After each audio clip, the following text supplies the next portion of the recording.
Grief, a family torn apart, and a believed mysterious Moscow Mule cocktail.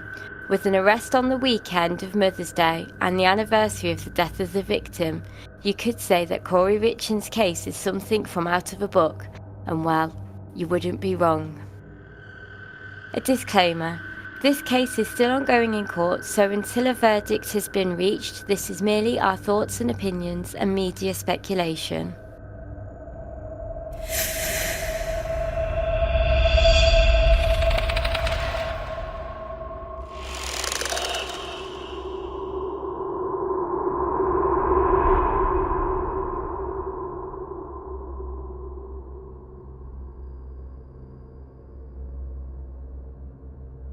Hello again everyone, and welcome back to another episode of our Shit Detectives podcast. Sadly Tonks can't be with us today, so it's just me and Echo. In today's episode we are covering a bizarre case where the alleged killer released a book shortly afterwards. Also, trigger warning, this case discusses suicide and overdoses and murder. So if this is something you aren't in a good mind frame to listen to right now, we totally get it and totally understand. And I hope to see you in another episode. Please look after yourself and your own mental health. In July 2021, Kouri Richins was helping her brother to surprise his girlfriend with a proposal. When the girlfriend said yes, they immediately began making plans with Kouri. Arrangements for Kouri to be a bridesmaid and her husband Eric to be a groomsman. Sadly, this would not come to pass as the unthinkable would happen to Eric. Let's get to know who Eric was. Eric grew up on a cattle ranch, owned a stonemasonry business, and he was a loyal customer to the Home Depot, which is where he met Kouri as she worked checkouts. A co-worker of hers nudged her in his direction, describing his laugh as unforgettable and how it would make her day when he joined her queue. She then did the same with Eric after picking up the vibes that he liked Kouri. After his first marriage had ended up in a divorce, it must have been a relief to Eric that things with Kouri were going so well. So well, in fact, they ended up buying a mansion together before marrying one another in June 2013. Kouri signed a prenuptial agreement that agreed unless Eric died, she would have no claim to his business estate, 50% of his own business. They married in the back garden of their home in Francis, Utah. Since then, Eric and Kouri have had 3 sons, now aged 10, 9 and 6. In their simply massive home, Eric was said to have owned a broad and vast selection of motorised toys, ranging all the way from 4-wheelers to snowmobiles. In his obituary, it states that Eric doted on his sons and other relatives. With his willingness to help others, he spent hours coaching and teaching the kids to play aggressive and to give it their all. As a member of the Church of Jesus Christ of Latter-day Saints, Eric is reported to have done most things anonymously, citing that he didn't want accolades or recognition. His friends described him as a true champion of all people. It did not matter if you were an employee, family, friend, or a random person in the street. If you needed anything, you could count on him. He truly cared about each and every person he met. He was always trying to help people find better solutions in work and in life. Eric made sure to set time aside to do what he loved most and made sure that everyone around him did the same. Kouri Richins. After having her 3 sons, Kouri left her job as a cashier at Home Depot and became a real estate agent. In his obituary, Kouri is described as the love of his life and wife of 9 years. She was a well-educated woman with a postgraduate work in various human resource courses and a bachelor's degree in healthcare administration. In a petition that will be discussed later, it is stated that Kouri began encountering financial problems, potentially as early as 2016, and started allegedly stealing money from Eric to flip houses. Flipping in this context means buying a property, doing it up to add value, and then selling it again for a new value.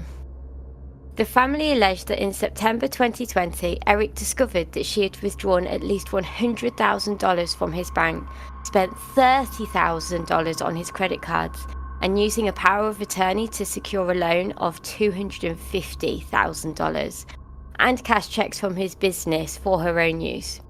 This petition claims that she admitted it when Eric confronted her. And this wasn't the only legal battle that Kouri would be involved in. Shortly after Eric's death, Kouri was involved in a civil suit from Eric's sister, who had filed to take over the estate, a fact which Kouri contested. Kouri was also suing Eric's sister as part of a separate civil case. And whilst this was all happening in the background, Kouri was performing an unprecedented move. She was writing a book. Are You With Me? My husband passed away unexpectedly last year, so it's March 4th was a 1-year anniversary for us, and he was 39. It completely took us all by shock. And we have 3 little boys, 10, 9, and 6. And my kids and I kind of wrote this book on the different emotions and grieving processes that we've experienced last year. Are You With Me by Kouri Richins is written to create peace and comfort for children who have lost a loved one. It's to reassure children that although your loved one is not present, their presence always exists, and they walk through life with you as if they were here. Wherever you go, whoever you become, their love remains with you. A heartwarming and reassuring book that gently guides children through the difficult experience of losing a loved one. Written by a loving mother who personally faced this challenge, this book is designed to offer comfort and solace to young minds in a way that is both accessible and engaging. With vivid and colourful illustrations, Are You With Me follows the story of a child who has lost their father, but who is reminded that his presence still exists all around them, just like an angel watching over them. Whether it's playing at the park or simply enjoying a quiet moment at home, the child is comforted by the knowledge that their father is always by their side.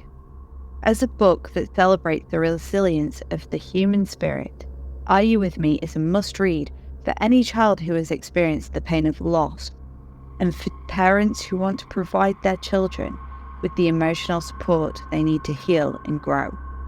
A story of hope, healing, and the unbreakable bond between parent and child. Or at least, that's what Google says. Thank you, Echo. This was the book Kouri Richins had written following the death of her husband, and it is where the accusation of alleged attempts to profiteer over her husband's murder originates. Following its publication, Kouri's mother posted on Facebook, "Her book is out, buy it on Amazon." Kouri also appeared on TV to self-promote the book, where she stated, "My husband passed away unexpectedly last year. March 4th was the 1-year anniversary for us. He was 39.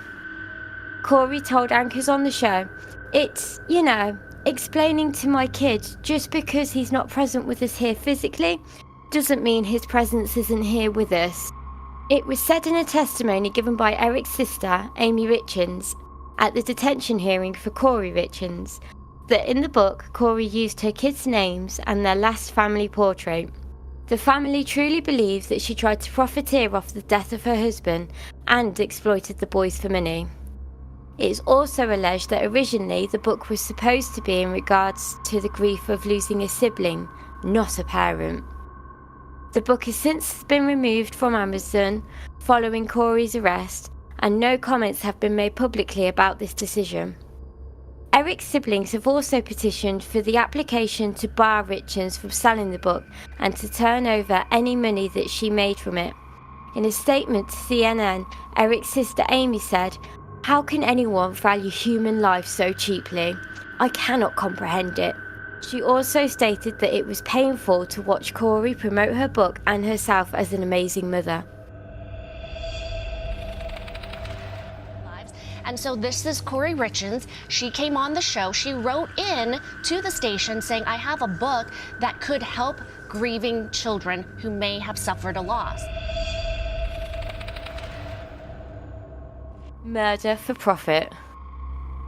According to court records, Kouri was causing Eric grave concern before his unfortunate and untimely death. The affidavit describes that years ago, whilst on a trip to Greece, Eric was violently ill after Kouri gave him a drink. His sister says he later called stating he believed Kouri had tried to kill him.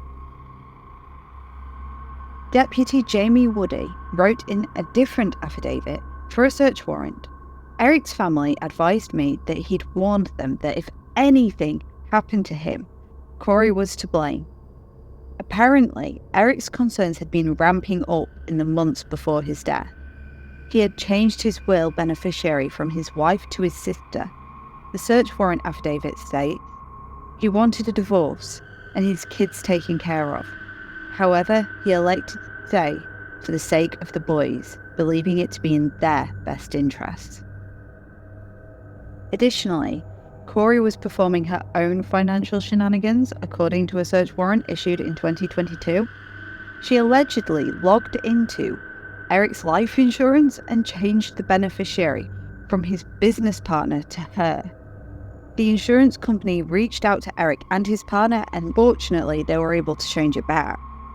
Prosecutors are suggesting that Kouri took out 4 life insurance policies, which in total are worth around $2 million, without his knowledge, years ago.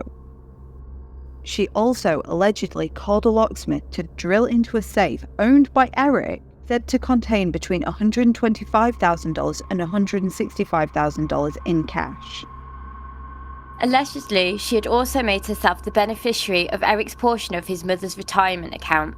It's also alleged that she had taken out multiple life insurance policies on all 3 of her sons. Prosecutors are alleging that at some point between December 2021 and January 2022, Kouri contacted an acquaintance with drug convictions and asked them to procure pain medication for an investor who was complaining of a back injury. This acquaintance then allegedly bought hydrocodone pills. This acquaintance then allegedly bought the pills from a dealer and left them at the house that Kouri was flipping. She allegedly left cash in return. Hydrocodone, for those who are familiar with it, was the drug that we covered in our Letitia Stalk episode. As a recap, take it away, Echo. Hydrocodone is an opioid used to treat pain and is a cough suppressant. It's used to treat moderate to moderately severe pain. Studies indicate that hydrocodone is as effective or more effective than codeine for cough suppression, and nearly equipotent to morphine for pain relief. Hydrocodone primarily binds and activates the mu-opioid receptor in the central nervous system and possesses analgesic and antitussive effects. Binding of hydrocodone to this receptor also results in analgesia, euphoria, respiratory depression, decreased gastrointestinal motility, and physical dependence. In layman's terms, this drug can make it very hard for people to breathe, and they can also have problems with their digestive system. It is also very addictive. However, weeks later, she allegedly reached out again, claiming that the investor wanted something stronger, specifically that Michael Jackson stuff, meaning fentanyl. And 3 days before Valentine's Day, she is alleged to have paid $900 for between 15 to 30 pills of fentanyl. Eric was again very ill on Valentine's Day. According to the Daily Mail, Eric reportedly broke out in hives after eating a sandwich which was supposedly prepared by her. Then Kouri allegedly returned to the acquaintance with the same memo, $900 for the same drugs 2 weeks later. Fentanyl is a synthetic opioid analgesic that is 50 times stronger than heroin and 100 times stronger than morphine. There are 2 types of fentanyl, pharmaceutical fentanyl and illegally made fentanyl. The pharmaceutical grade fentanyl is prescribed by doctors to treat severe pain, especially after surgery or serious injury or advanced stage cancer, while illegally made fentanyl is often added to other drugs due to its extreme potency, which makes the drugs cheaper, more powerful, more addictive, and of course, more dangerous. Fentanyl works by blocking pain signals between the brain and the rest of the body. It can also reduce the anxiety and stress caused by pain. Something important to note about fentanyl is that it is tasteless, odorless, and too small to see, meaning that if food or drink is laced with the substance and Eric were ingesting it, he wouldn't have known it. There'd have been no indicators. Illegal fentanyl is a major contributor to fatal and non-fatal overdoses in America. Over 150 people die every day from overdoses related to synthetic opioids, such as fentanyl. As it can be life-saving to know the symptoms of an opioid overdose and what to look out for, we thought that we would include this information. Have fun, Echo. Okay, here's some things to look for. So you're looking for small, constricted pinpoint pupils. So we're talking very pinpoint, very small. Falling asleep or losing consciousness. If the person seems very drowsy, very in and out of it as well. Severe respiratory depression. So you're talking slow, weak breathing or no breathing. Choking or gurgling sounds coming from the patient. The patient having a limp body or limp or flimsy arms and legs. Cold and or clammy skin. And sometimes they get a bit of a discoloration to the skin. You're talking blues and purples, especially in the lips and nails. Blurred speech and inability to speak are also very common in opioid overdoses. And, of course, there's unresponsiveness. Again, just simply because this information could save a life, we're going to cover what to do if someone is having a fentanyl overdose. Off you go again, Echo. So an overdose is a medical emergency. If you believe that someone is overdosing, call emergency services for help immediately. I cannot stress this enough. The first point you can call emergency services, call them. Naloxone is an opioid antagonist that can be used to quickly reverse an opioid overdose. If you have this to hand and you know the person has definitely had an opioid overdose, then please administer it with guidance from the emergency operator. An opioid antagonist is a type of medication that attaches to opioid receptors to reverse and block the ongoing effects of an opioid agonist drug. Due to the potency of drugs such as fentanyl, naloxone may need to be administered multiple times to reverse fentanyl-involved opioid overdoses. Stay with the person to monitor their breathing, and if the person is awake, try to keep them awake, keep them talking, breathing, and alert. Try to prevent choking. Turn the person on their side and place them into the recovery position if you know it. You want to learn how to put someone in the recovery position? There are plenty of videos on YouTube that teach the recovery position. St. John Ambulance has quite a few really good tutorial videos on how to place someone in the recovery position. But if you don't know how to put the person to the recovery position, you can just have them on their side. If emergency personnel are not on site, stay with the person until medical assistance arrives.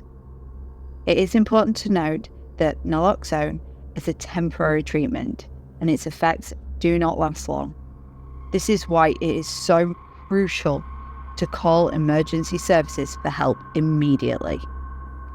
And because it is very important to note, there are some important steps to avoid if you think someone has overdosed, such as do not place the person in a cold shower or bath.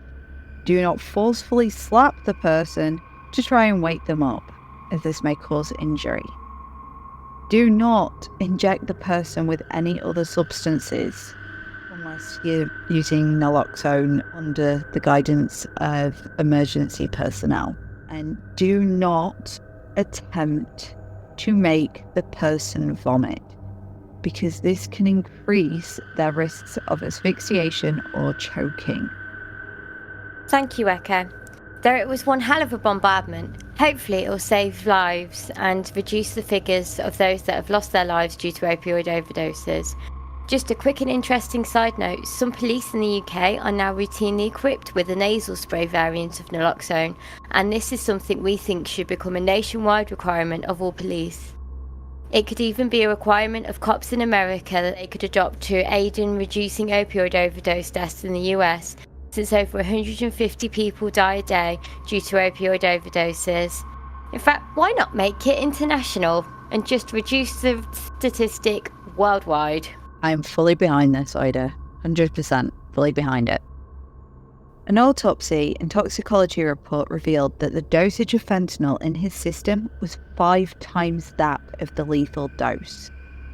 Eric died 6 days after the supposed encounter of a fentanyl overdose in a Moscow Mule. This was considered strange because fentanyl overdoses aren't normally from ingestion, as it would take too long for the high. In almost no time at all, Kouri closed on the house where the supposed dealings occurred. The house where these dealings allegedly occurred was reportedly a regular argument between the couple. A report from CNN states that in March 2022, Eric, 39, was found unresponsive and cold to the touch at the foot of the bed.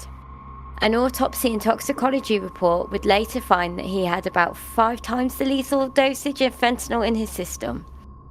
When she was asked about it, Kouri told investigators that she brought Eric a Moscow Mule cocktail to the bedroom, then left to sleep with their son in his room and didn't return until 3 a.m, telling Summit County Sheriff's Office deputies that it was because her son was scared. Kouri claimed that she and Eric were celebrating the closing of a house purchase from her business from the previous night, and that was why she brought him the cocktail and he started drinking it while sat on the bed. According to the affidavit, Richins supposedly attempted CPR on her husband, but when medical and fire personnel arrived, they said that it did not appear as if she had done CPR due to a large amount of blood that came from Eric's mouth. Kouri also claimed that she had left her phone plugged up in her bedroom. However, investigators found that it had been locked and unlocked several times and showed movement before calling the emergency services. According to The Independent, the day after his death, Kouri hosted a party, supposedly to celebrate the property deal. According to court documents, it was here that she discovered she'd been removed from the will by Eric. 2 weeks later, the property was then put back on the market once again. Just days after her husband's death, it is alleged that Kouri had a locksmith drill into her husband's safe, which contained between $125,000 and $165,000 in cash.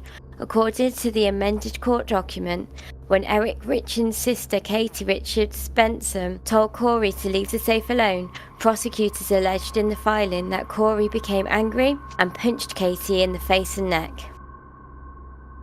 Sheriff's deputies responded and called the attorney for Eric Richins' estate. Richins was informed that her husband had created a living trust. It's alleged that within 2 weeks of his death, Kouri had removed all but one photo of her deceased husband and had disposed of all of his clothing. Kouri had also arranged a golf tournament in Eric's name 2 months after his death, on the day that would have been his 40th birthday. It is alleged that she explicitly told his family that they were not allowed to attend, which is just diabolical. How things stand. Kouri Richins stands accused of poisoning her husband with a lethal dose of fentanyl mixed in a Moscow Mule in March 2022, and currently faces charges of criminal homicide, aggravated murder, and 3 counts of possession of a controlled substance. She allegedly committed the crime after having tried to up his life insurance. CNN also report that as of the 29th of June 2023, she is yet to enter a plea and still remains in custody after a judge determined that she posed a substantial danger to the community. At this moment in time, we can only really go off the evidence that has been released to the press. Among all of this, there's been the announcement that there were many phone searches that the investigators claim were made by Kouri Richins, which include what is a lethal dose of fentanyl, the drug that her husband just so happened to overdose with. Some of the alleged searches include, can cops force you to do a lie detector test? Luxury prisons for the rich in America? death certificate says pending, will life insurance still pay out, and how to permanently delete information from an iPhone remotely. Eric's family have filed a petition to invoke Utah's Slayer statute, which prevents killers from profiteering from their crimes. At the time of the article, Kouri's legal team has yet to respond. Katie, on behalf of her brother's estate, has initiated a lawsuit to sue for the proceeds that were already made by the book. Eric's estate is eventually going to go to his children. Not only this, but allegedly, Katie hired a private investigator to surveil and follow Kouri. It is stated in the court document that Kouri filed to remove Katie as trustee of Eric's trust. Kouri and her sister-in-law have been in an ongoing battle over the trust and estate since Eric's death. Kouri claims in the documents that the private investigator would park outside her home to watch and surveil her, and would question her neighbours about her and her husband. Kouri was denied bail at her detention hearing. It was during the hearing that allegations of Kouri attacking Amy Richins were brought to light. In a scheduling conference on the 22nd of June 2023, Kouri made her second appearance in the Utah court. During this hearing, the prosecutors laid out the work they still needed to do, and for this reason both parties asked that the hearing be pushed back to a later date of September 1st. There is also potential for prosecution to add charges. It is hoped the preliminary hearing date will be decided then, and we will keep you posted around this as it unfolds. Allegedly, Kouri had claimed to the family that she was unable to aid them in organising Eric's funeral, as she was too stricken with grief. However, she was able to pull it together enough to 1. Close on the purchase of a $2 million home, hire a real estate agent and an architect to create design drawings of the home. 2. Hire a lawyer to begin a lawsuit on Eric's trust. 3. Hire a locksmith to break into and clean out Eric's safe. 4. Attempt to have Eric cremated. And 5. Host a party? She was a very busy woman. Most of this was done within 48 hours of his death as well. It is also alleged that she has used her 3 sons as weapons against Eric's family, with Amy stating in court that Kouri has threatened to cut them out of the boys' lives should they not meet her demands. Amy also claimed in her statement at the detention hearing that she had been told that Kouri had started telling her children that none of Eric's family or friends loved them and that none of the family cared for them or wanted any involvement with them. Amy also stated that Kouri was in a desperate financial situation at the time of Eric's death and that the situation had worsened, which has caused the family to fear for the lives of her children.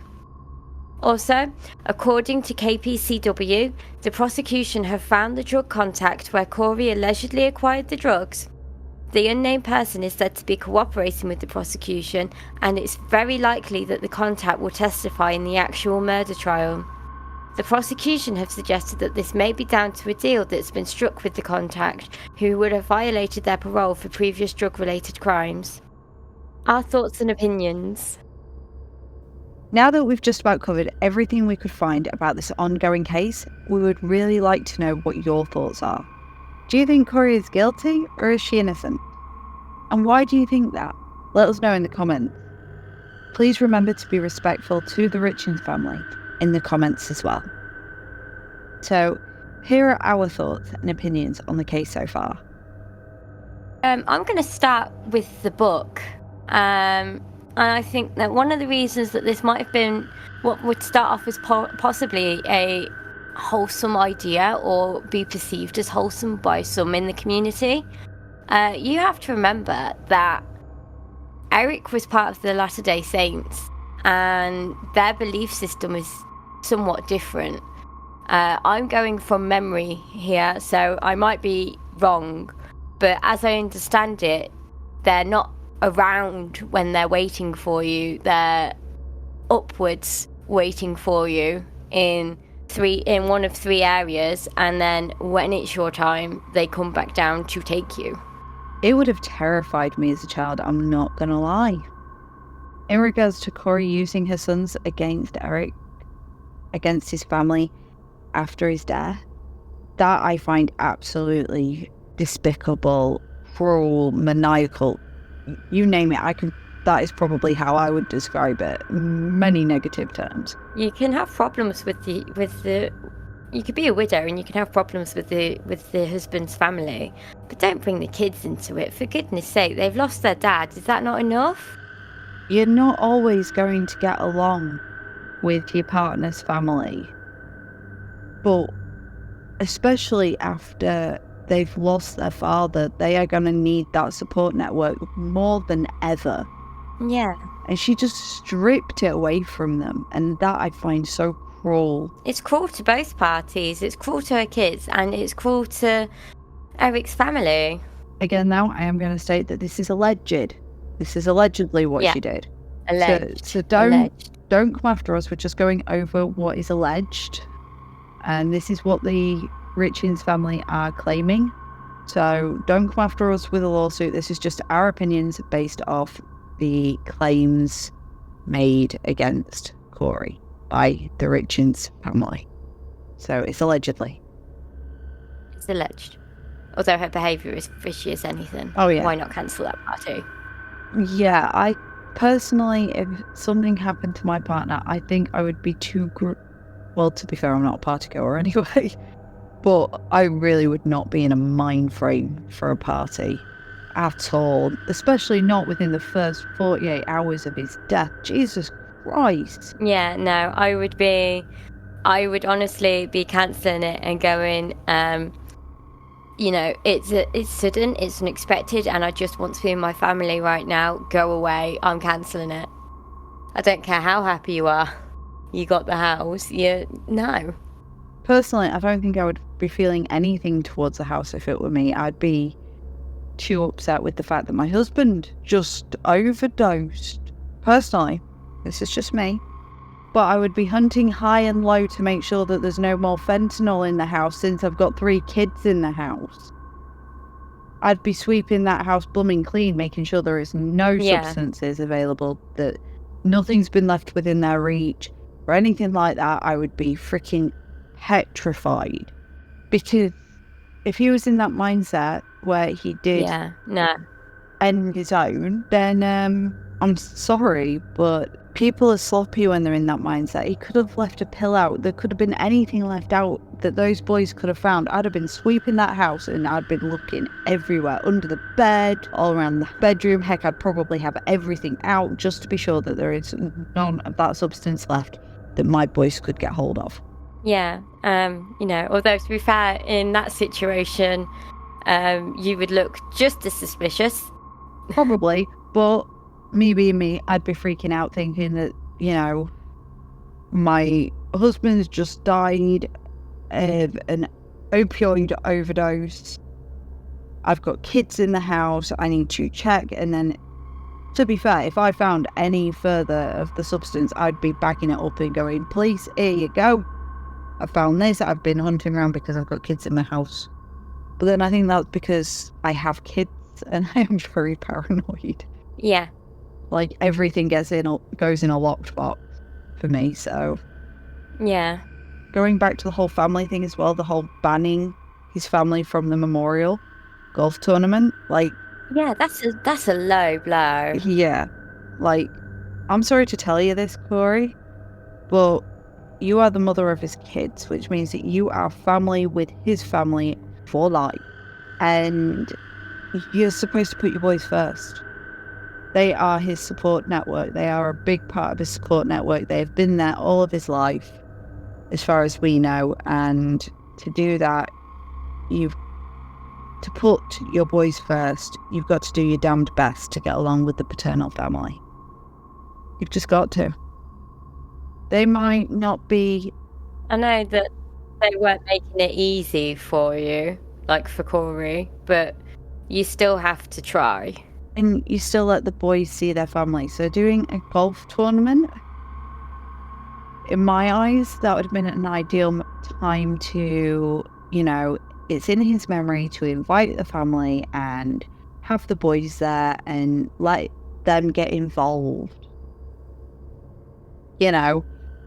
Yeah, I mean, it's hardly honouring his memory when you've banned the Yeah. very And the bloodline. thing is, as well, if you don't get along very well with the paternal family, it's the ideal situation, really, because you are in a crowd of people, so the boys could see the paternal family, and you could keep your distance from them. And you could offer out an olive branch with it. You know, go, time Yeah. has passed, we're doing this memorial golf for him since he did enjoy golf. Want to come? To me, a lot of this just seems like absolute madness. Yeah.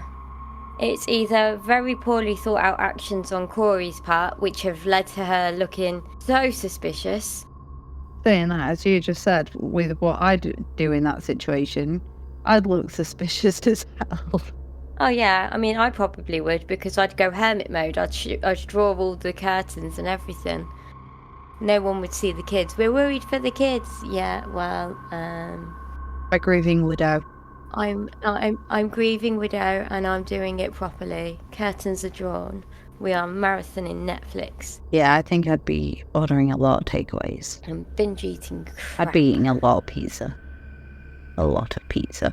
Also, you're struggling financially, and you didn't think to ask Eric to sell any of the vehicles? I want to know how she was struggling for money in the first place.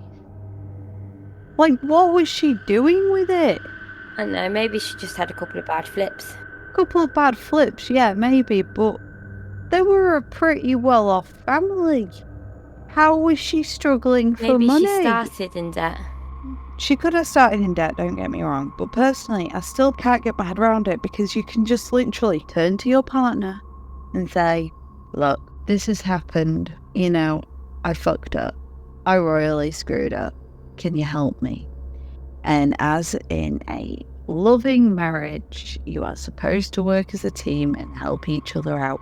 And maybe you might have been able to, you know, help her make smarter business decisions in the It will future. definitely bite you in the ass.